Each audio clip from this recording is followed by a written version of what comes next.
Hello everyone, welcome to our YouTube channel study with Piya. তোমরা এখন দেখছো আমাদের ইউটিউব চ্যানেল স্টাডি উইথ পিয়া।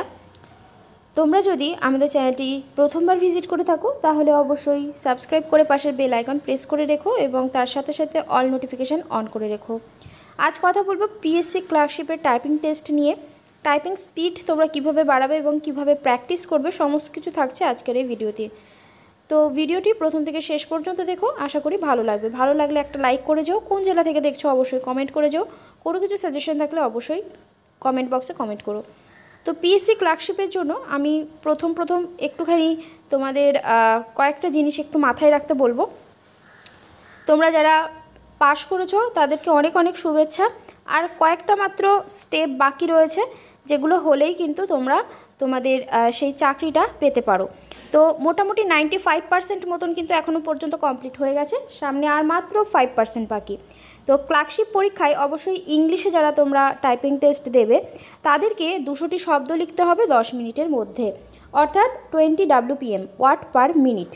তাই এখন থেকেই টাইপিং প্র্যাকটিস করা অত্যন্ত জরুরি। এবার থেকে প্রত্যেক দিন তোমরা এইখানেই 200টি শব্দ লেখার অনুশীলন করতে পারবে এবং তার জন্য কী করতে হবে, প্রত্যেক দিন আমাদের এই যে www.studywithpia.in এই ওয়েবসাইটটিকে ভিজিট করতে হবে। এখানে কিন্তু সমস্ত মেটেরিয়ালস তোমরা পাবে। তো ঘড়িতে প্রথমে তোমরা কি করবে, 10 মিনিটের একটা অ্যালার্ম দেবে। 10 মিনিট তোমরা ক্লকে যাও, সেখানে অ্যালার্ম যেখানে আছে ওখানেই দেখবে স্টপ ওয়াচ বলে লেখা থাকে। তো ওখান থেকে তোমরা 10 মিনিটের একটা অ্যালার্ম দেবে। তোমাদেরকে আমি নিচে 255টি শব্দ দিয়েছি। তো এই 255টি শব্দ 10 মিনিটের মধ্যে একটু লেখার চেষ্টা করো। প্রথম তোমাদের একটু ভুল হবে। প্রথম তোমরা 255টি শব্দ 10 মিনিটের মধ্যে নাও লিখতে পারো, কিংবা যাদের স্পিড আছে তারা লিখতেও পারো, কোনো প্রবলেম নেই। তো এখানে আমি একটু বেশি দিচ্ছি, তোমাদের এখানে তো 200টি শব্দই থাকবে, কিন্তু আমি 255টি প্রথমে দিয়েছি। কারণ হচ্ছে তোমরা যখন পরীক্ষার হলে ঢুকবে তখন তোমাদের কিন্তু একটা নার্ভাসনেস কাজ করবে। তো এই নার্ভাসনেসে অনেকটাই টাইপ স্পিড একটু হলেও তোমাদের কমে যেতে পারে। আমি একদম বলছি না যে তোমাদের কমে যাবেই, বাট কমে যেতে পারে, কারণ একটা নার্ভাসনেস কাজ করে। তার পাশাপাশি তোমরা যখন পাশে দেখবে যে মানে সময় শুরু হতেই খাটখাট করে একটা শব্দ আসছে, মানে সবাই যেহেতু টাইপ করবে তার জন্য, তো তখন কিন্তু একটু নার্ভাসনেস কাজ করে। তো এর জন্যই আমরা একটু করে ওয়ার্ড কাউন্ট বাড়াবো। তো পরীক্ষা আস্তে আস্তে অন্তত আমার যেটা টার্গেট থাকবে তোমাদের দিয়ে 10 মিনিটে 300টি শব্দ তোমরা যাতে লিখতে পারো। তো কয়েকটা জিনিস বলবো যেগুলো তোমরা একটু মনে রাখার চেষ্টা করবে।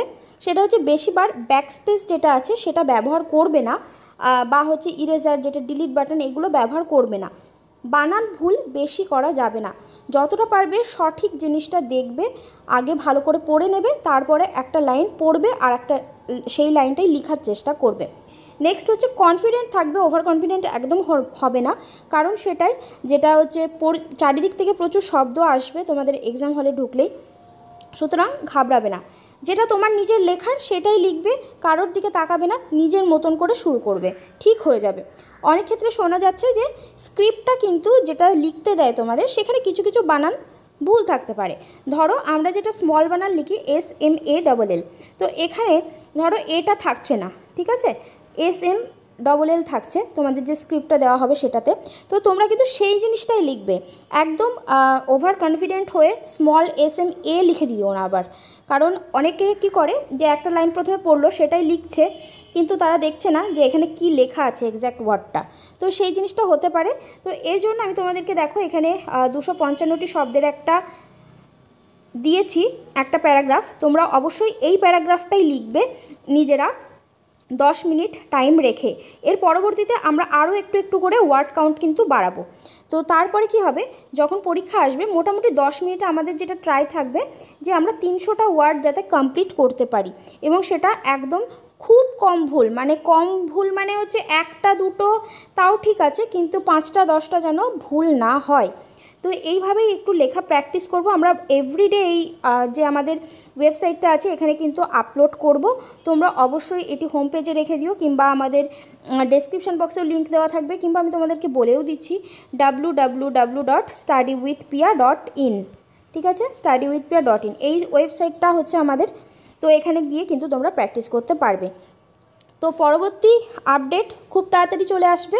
টেলিগ্রামে তার জন্য যুক্ত হয়ে যেতে পারো, যাতে আমাদের প্রত্যেকটা আপডেট তোমরা পাও। এছাড়াও আমাদের যে ফেসবুক পেজ আছে, ইনস্টাগ্রাম পেজ আছে, সেগুলোতেও জয়েন করতে পারো। এবং অবশ্যই আমাদের সাবস্ক্রাইব করবে আমাদের ইউটিউব চ্যানেলটিকে। ধন্যবাদ, এইটুকুনি বলার ছিল। তোমরা প্র্যাকটিস করো, কোনো রকম অসুবিধা হলে আমার কাছে বলবে, কমেন্ট বক্সে কমেন্ট করবে। আমি নিশ্চয়ই তোমাদের সেই সমস্যার সমাধান করার চেষ্টা করব। এখন এইভাবে তো সম্ভব না যে সবাই আমার এখানে মানে কলকাতায় এসে তোমরা টাইপিং এভরিডে প্র্যাকটিস করো। তো তোমরা তোমাদের ফোন থেকে কিংবা ল্যাপটপ থেকেই কিন্তু এটা প্র্যাকটিস করতে পারো। কিংবা কারোর যদি ল্যাপটপ বা ডেস্কটপ না থেকে থাকে, তাহলে তোমরা কোনো একটা ক্যাফেতে গিয়েও তোমরা এই লেখাটা কিন্তু প্র্যাকটিস করতে পারো। তো এটুকুনি বলার ছিল। তোমাদের যদি কোনো হেল্প দরকার হয় তোমরা অবশ্যই কমেন্ট বক্সে কমেন্ট করো, কিংবা আমাদের ওই ওয়েবসাইটেও কিন্তু কমেন্ট করার জায়গা আছে, সেখান থেকে গিয়েও তোমরা কিন্তু কমেন্ট করতে পারো। আর যদি ভালো লাগে তাহলে এই যে সাইনগুলো রয়েছে এগুলো থেকে তোমরা একটু শেয়ার করতে পারো বন্ধুদের সাথে, যাতে তারাও এই জিনিসটা সম্পর্কে জানতে পারে। থ্যাংক ইউ সো মাচ, দেখা হচ্ছে নেক্সট ভিডিওতে।